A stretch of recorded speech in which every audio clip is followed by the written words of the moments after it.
Okay, let's unpack this. Today we're diving into a source, Martin Chartrand's Spikeopathies, Flame in the Bone. It just came out this year. And it really presents itself as, well, profoundly serious, almost dire, you could say. Definitely.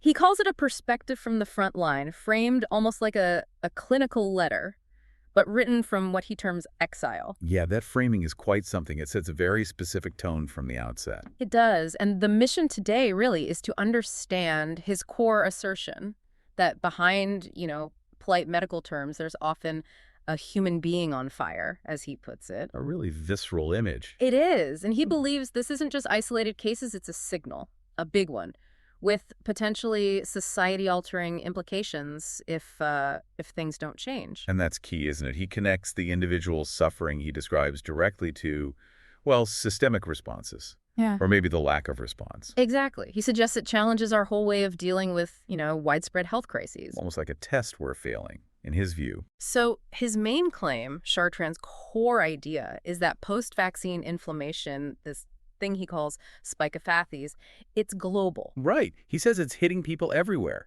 from New Delhi to New York. And he makes a point of saying the spike doesn't care who you voted for? Trying to lift it out of just politics, maybe? Framing it as a purely biological issue that crosses all lines. He calls it a signal of harm. A signal he believes was fundamentally ignored. And that's the crux of his argument about the institutional silence, right? Yeah. This disconnect between lived experience, as he sees it, and the official story. Yeah. And then it gets, even more controversial when he talks about mechanisms and solutions. Yes. The testosterone and the immunity spiral idea. Right. He describes that combination, especially with intense training, as a biological Molotov cocktail. He's very specific, saying it's about mechanism, not misogyny. It's a very provocative theory he puts forward there. It is. And then he moves to these underground solutions, claiming that things like DMSO and CDS, which are, definitely outside the medical mainstream. Absolutely. He claims they brought relief where nothing else did.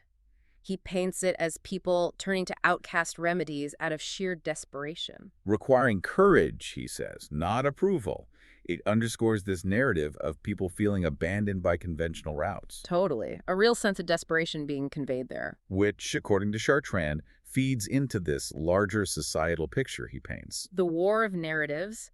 He argues the push for more vaccinations, what he calls the return of the jab, wasn't always about medicine. He terms it a social reflex, a political weapon, which is a very strong claim. Extremely. He talks about Spikeophatic states just doubling down with more jabs instead of investigating the issues people were raising. Viewing the affected, in his words, as canaries with scorched wings. Yeah. Just collateral damage, essentially. Yep.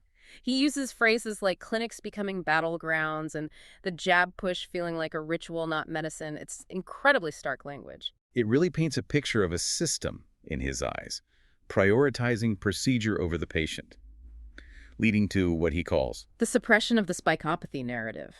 He alleges journals declined papers, reviewers passed, media just ghosted. Making these individuals, as he sees it, invisible casualties. Their stories just weren't being told or heard.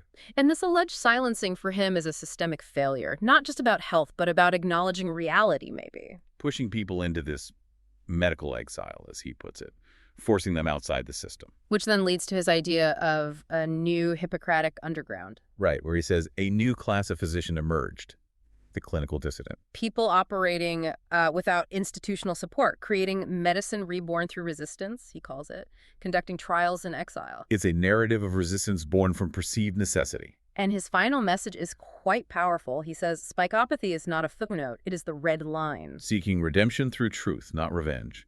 He positions the book itself as evidence, a vow. From MXTM writing, from exile, adding that chilling line, we remember everything. It's a profoundly dark perspective he's offering. A warning about what happens, in his view, when official systems fail to acknowledge widespread suffering. So what does this all mean for us, for you listening? Chartrand's Spikeopathies presents this narrative of, intense suffering met with systemic resistance. Painted in almost apocalyptic terms, people on fire, medicine as ritual, a red line crossed. It really forces you to think. If a voice like this, claiming to be a clinical letter from the front line, goes unheard, what does that say? What does it mean for our ability to handle future crises? And what about the trust, in our institutions. It's definitely a provocative thought, the potential implications of silence when faced with what some, like Chartrand, perceive as a unfolding human catastrophe. Something to consider.